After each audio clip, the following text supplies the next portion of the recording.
उपाध्यक्ष महोदय, बहुत बहुत धन्यवाद। आज की बहस महत्वपूर्ण है। अब ये है महत्वपूर्ण बनाना सरकार के अधिकार में। सरकार ने केवल वायदे पूरे किए हो चुनाव वाले तो देश संपन्न हो जाता। क्या कहा था कि साधारण परिवार के लोगों को 15 लाख कर देंगे और 2 करोड़ बेरोजगारों को रोजगार देंगे, नौकरी देंगे। और उसके बाद कई अब क्या गिना दोबारा एक बार कह भी चुके तारे दोहरा, लेकिन ये सहमत हैं, आज बोल नहीं सकते हैं सत्ता पक्ष, लेकिन अकेले जब बात होती तो स्वीकार करते हैं।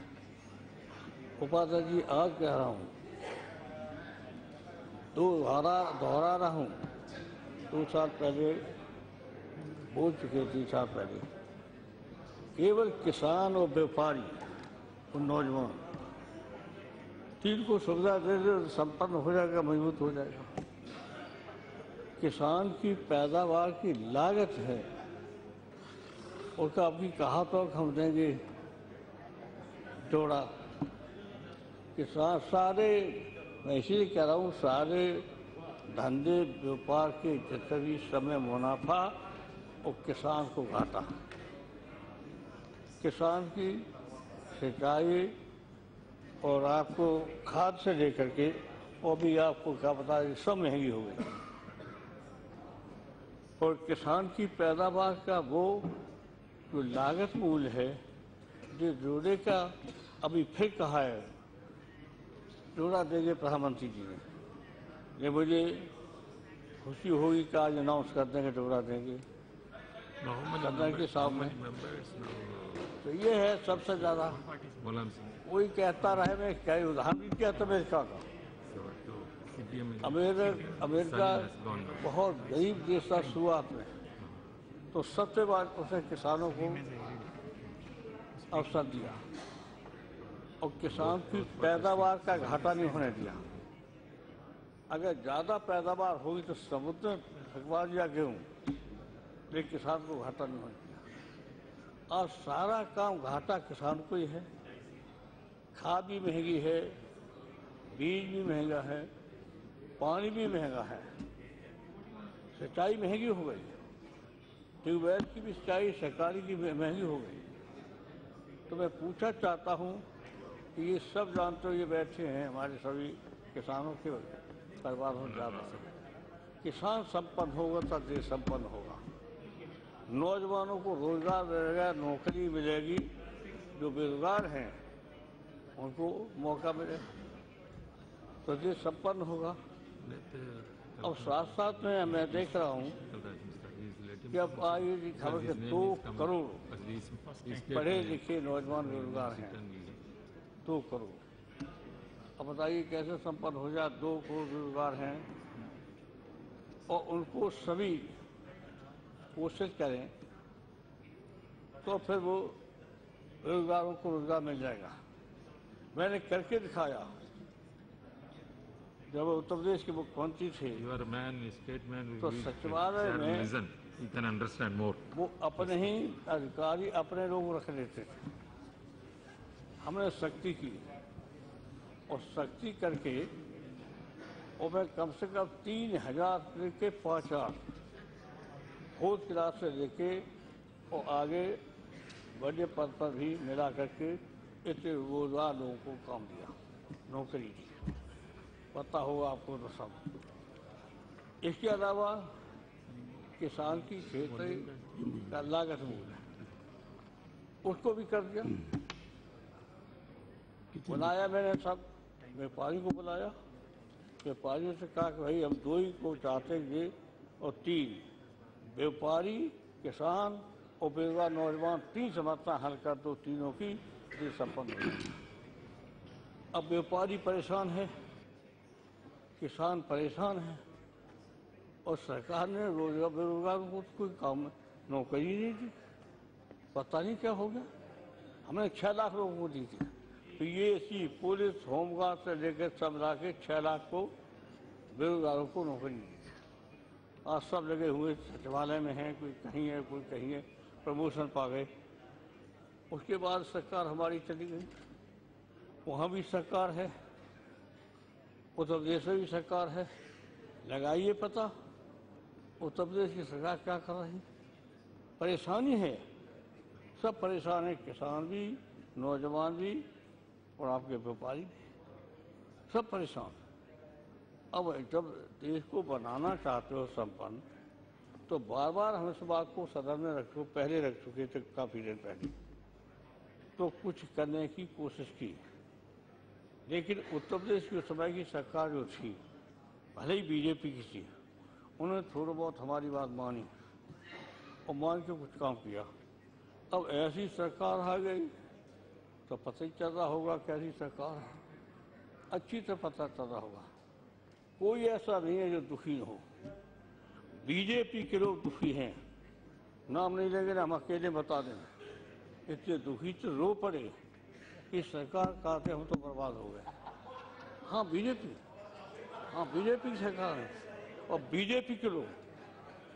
अब हम तो हैं विपक्ष के लोग, चलो ठीक है, लेकिन जिनका सत्ता में है, जो सत्ता उन्होंने बनाई है और इतना वादे किए, जो कहा प्रधानमंत्री ने 15 लाख रुपया देंगे साधारण नागरिकों को, 2 करोड़ को परिवारों को रोजगार देंगे।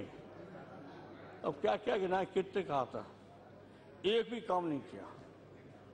क्योंकि अब सरकार, अब सत्ता में जाएंगे तो पूछेंगे लोग, निश्चित पूछेंगे।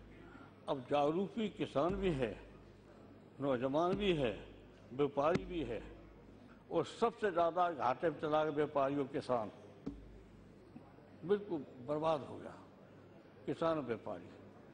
तो आज मैं फिर दोहराना चाहता हूँ अपने साथियों से कि आप दबाव दीजिए प्रधानमंत्री पे। हम तो कह चुके हैं, मिलके कह चुके हैं, उन्होंने ना तो नहीं किया, लेकिन किया नहीं अभी कुछ, ना किया नहीं। अब स्थिति ये सरकार ना करती नहीं है, वो कब करती थी, तो इसका क्या बना है? यहाँ तो ना कर दो तो हम गुजारो चला कहें तो हम कहेंगे मिलके आए ना, उन्होंने हाँ कर दिया, कह दिया, फैसले भी कह दिया। तो आज हम आपसे कहना चाहते हैं कि जो हमने किया था उसको फिर लागू किया ही नहीं। अब ये बैठे हैं, रघुशंकर सिंह जी मेरे साथ थे, सिंचाई मुफ्त की, पढ़ाई मुफ्त की, दवाई मुफ्त की, बीमार को अगर विदेश में जाना पड़ा तो विदेश में खर्चा दे दिया। क्योंकि पैसे के अभाव में बीमार की जान चली जाए, ये हम नहीं सोच सकते। तो आज पैसे के अभाव में वो तो हो रहा है, अभी दवाई तो पढ़ाई है मुफ्त, जो हम करके आए वो तो है, वो मजबूरी है, चल रहा है, लेकिन और सुविधा नहीं दी गई, और सुविधा में कटौती की गई और चतुराई से की सरकार चलाई जाती है कि जनता जाना नहीं, उस पिछले में तो सुविधाएं दी थी, थोड़ी थोड़ी कटौती कर दो। अब क्यों तरीका अपनाया तस्वीर, तो वो आप जान सकते तरीका अपनाया। ये सही है कि अभाव है, ये हम मानते हैं, अभाव है, पैसे का अभाव है यूपी में, ये सही है, मुख्यमंत्री अब कोई क्या कर सकता है। लेकिन जब इतना बड़ा प्रदेश है, 1/6 है देश का हिस्सा, वो संपन्न हो जाए तो हिंदुस्तान संपन्न हो ही जाए। तो वैसे सुविधा भी पूरी देना चाहिए और किसान को सब देश भर में देना चाहिए, बेरोजगार नौजवान को देश भर में देना चाहिए। ये दो ही काम करते हैं और इनका बेचने का इंतजाम कर दें। अब व्यापारी जो है वो तो समझ गए होंगे कि अब नहीं खरीद पाता, और मैं कुछ है ही नहीं। आपको पता लगा दिए लखनऊ में बैठ के व्यापारियों को, सभापति जी, किसानों को, व्यापारी को बुला के पूछिए, आपसे कुछ लोग तो आंसू डाल जाएंगे, ये हालत खराब है व्यापारियों की। तो व्यापारियों की हालत है तो किसान को कैसे खरीद करेंगे, वो असर किसानों पर पड़ता है। और मैंने आपको पहले उदाहरण दिया था कि अमेरिका में सबसे पहले किसान को सुविधा दी और ज़्यादा पैदावार बढ़ा दी और खरीद नहीं हुई, समुद्र में फेंकवा दिया, लेकिन किसान को घाटा नहीं बन गया। तब अमेरिका आगे पहुंचा। सबसे पहले किसान की सुविधा देने का और किसानों को प्राथमिकता दी है अमेरिका ने। उनकी बदौलत हिंदुस्तान का दुनिया में संपन्न हो गया देश। तो आज फिर दोहराना चाहते, भूल तो चुके हैं। अब लेकिन प्रधानमंत्री से व्यक्तिगत रूप से तो कह ही चुके, तो उनका ज़्यादा हम लोग करना भी नहीं चाहते हैं। कह चुके हैं, ना किया नहीं, हाँ किया है। अब वादा किया है कि करेंगे, अब करेंगे तो करिए, हम उनको बधाई भी दे देंगे कि कब करें। इसलिए हम कहना चाहते हैं आपसे कि एक तो किसान और नौजवान को रोजगार ये देना चाहिए।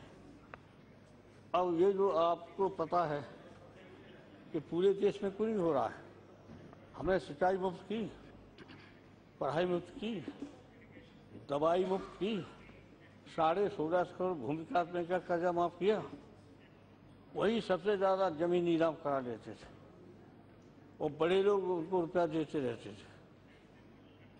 और फिर जब वो नहीं दे पाते तो ब्याज पर ब्याज, ब्याज पर ब्याज जमीन। मैं उदाहरण देना चाहता हूँ, मथुरा का किसान गया, हमारी सरकार थी, अखिलेश की सरकार थी, हमारी भी तो ब्याज दूसरा था रावतगंज का। तो उसने कहा कि हमारी जमीन नीलाम हो गई। मैंने कितना कर्जा था? कर्जा 5,000 था। कितना कर दिया? 70,000 कर दिया और जमीन नीलाम कर दी। भूमि विकास बैंक का कर्जा था तो जमीन नीलाम हो गई। आप पता लगा दिया, सभापति आपको पता होगा, वो रुपया हमने किसानों पर कर्जा करके भूमि विकास बैंक को दे दिया, लेकिन किसान की जमीन नीलाम नहीं होनी चाहिए। तो जो हम गया सभा करने सादाबाद में, सो खड़ा हो गया पीछे चिल्लाने लगा। वो हमारे माँ पे बोल रहा था। मैंने कहा निकालो उससे, भाई सभा का वर्क कर रहा है। तो बोले नहीं साहब, आपकी तारीफ कर रहा है, भगवान आगे मेरी जमीन बचा दी। तो किसान को प्राथमिकता देनी पड़ेगी, व्यापारी को सुविधा देनी पड़ेगी और नौजवानों को रोजगार देना पड़ेगा। और इसके लिए क्या और क्या हम लोग बोले, ये नहीं कर सकते। हमारे गृह मंत्री जी बैठे हुए हैं, हम बोल आए थे, मिर्जापुर में जवाब दिया था हमें उसके अखबार के माध्यम से कि ये पढ़ाई कैसे मुक्त कर देंगे, ये बाद में कर लेना बात। पढ़ाई मुक्त कैसे कर देंगे, दवाई मुक्त कैसे कर देंगे, सिंचाई मुक्त कैसे कर देंगे, गुलाब सिंह कह गए। हम मिर्जापुर में कहा तो मैंने जब कर दिया तो हम क्या पूछे नहीं आएंगे, तो पूछे नहीं आए। लेकिन इनका व्यवहार सही था। किसानों के लिए कर भर ही नहीं पा रहे हूँ धन के अभाव में, लेकिन किसानों ने संबंध भाषण भी दिया अच्छी तरह हाउस के अंदर, और पैसे भी उन्होंने सुविधा दे सकते दी। अब इसके बाद किसानों क्या हुआ? अब किसानों का क्या हुआ? आपके मुख्यमंत्री हैं, उनकी कोई हम आलोचना नहीं करना चाहते। क्या कर रहे हैं बता दो, क्या कर रहे हैं? कोई पता नहीं क्या कर रहे हैं। आपकी सरकार में बैठे लोगों को पता नहीं है कि उत्तर प्रदेश के मुख्यमंत्री क्या कर रहे हैं। ये हालत आज है। इसलिए हम कहना चाहते हैं कि बार बार नहीं, हम बता चुके हैं कि भाई किसी तरह से आप किसान को और नौजवानों को रोजगार दो। अभी फिर नहीं आया कुछ, आप ही करिए कुछ। कैबिनेट में तय कितने नौजवानों को रोजगार देगी? रोजगार जो घूम रहे। अब 2 करोड़ से ज़्यादा रजिस्ट्रेशन है जो बेरोजगारों को नौकरी मांग रहे हैं। तो बता दिए 2 करोड़ जो नौजवान बेरोजगार है तो क्या संपन्न हो जाएगा? नहीं हो सकता संपन्न। लेकिन ये सही है कि सबसे ज़्यादा मेहनती किसान हिंदुस्तान का है और विशेषकर उत्तर प्रदेश का। उसने अपनी हालत को सुधारा है कुछ मेहनत से, हमारा आपके कुछ सहयोग से। अब ये नहीं कहेंगे कि आपने नहीं सहयोग किया, थोड़ा आपने भी सहयोग किया, हमने आग्रह किया, बहुत किया है। तो इसलिए जो बहस हो रही है, तो ये बहस में किसान कोई बोल ही नहीं रहा। तो बेरोजगार नौजवानों के लिए क्या करेंगे? कुछ तो आज वायदा कीजिए। नहीं, मैं हाँ, किसानों को और बेरोजगार नौजवानों को आप करिए, और शिक्षा के मामले में, स्वास्थ्य के मामले में प्राथमिकता दीजिए। स्वास्थ्य और शिक्षा है ना, अगर स्वास्थ्य अच्छा है और शिक्षित है देश का नागरिक, वही देश संपन्न है, वही अमेरिका है। अमेरिका को उदाहरण लीजिए, अमेरिका ने समुद्र थकवाया था गेहूँ, लेकिन किसानों को घाटा नहीं होना दिया। तो अमेरिका ने किसान और शिक्षित नौजवान को प्राथमिकता दी, उसी परिणाम से निकल के आगे। और आपके यहाँ सबसे मेहनती किसान है और सबसे बढ़िया उपजाऊ जमीन है हिंदुस्तान के अंदर, इतनी और देशों में नहीं है। उपजाऊ जमीन जितनी आपके देश में है, उर्वरा भूमि है और पानी है, इतना सब कुछ है, लेकिन उसके बाद कहा कहता है किसान बहुत अब परेशान है, नौजवान बहुत परेशान है। अब आपकी सरकार यूपी में थी, नौजवान को नहीं दी रोजगार, व्यापारियों को सुविधा नहीं दी। तो मैं कह रहा हूँ नौजवान व्यापारी इनको सुविधा दो, किसान और किसी की जरूरत नहीं है, सबको दो। तो इनको प्राथमिकता का आधार तब ये संपन्न हो जाए।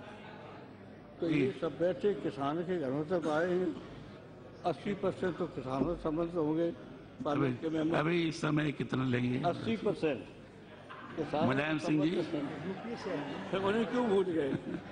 किसानों को क्यों भूल गए? समय आपसे तो हमारी बात होती रहती है। हाँ,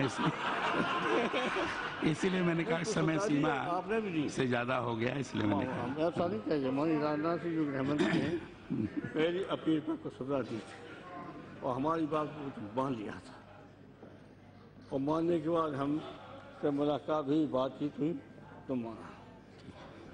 आपने विरोध कभी नहीं किया, हाँ किया, ये किया कुछ नहीं। ये सही है, आपने किया है कुछ, हम गलत नहीं कहेंगे, आपने किया है किसान। वो मुख्यमंत्री थे ना, इसलिए तो इसलिए अब कह रहे हैं इतनी बहस जो हो रही है, ये देश को संपन्न बनाने के लिए, समृद्ध बनाने के लिए हो रही है। तो 3 बातें मान लो, ज़्यादा न मान पाओ, किसान, व्यापारी और नौजवान, बेरोजगार नौजवान, इनको सुविधा दे दीजिए, और इनको सुविधा देने से देश संपन्न हो जाएगा।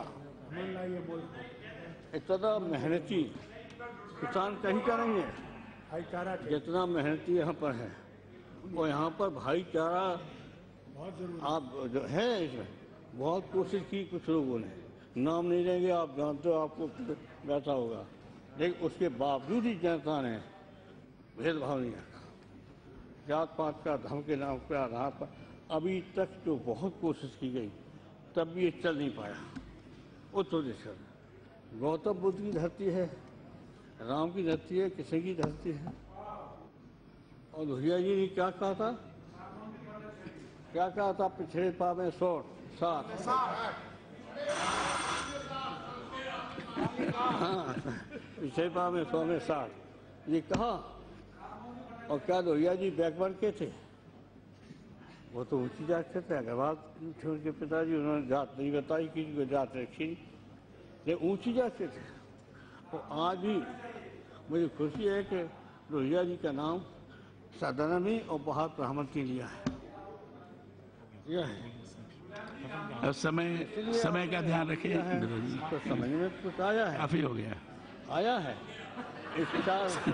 समय काफी हो गया है आपका। जब इच्छा में रुकावट कौन कौन है उसको सोचे आप लोग। नहीं, ये सच है, इच्छा तो है, गृहमंत्री जी की इच्छा है, आपकी भी हो सकती है, हमारा रोज कभी किया नहीं। अब समय हो गया है, आपने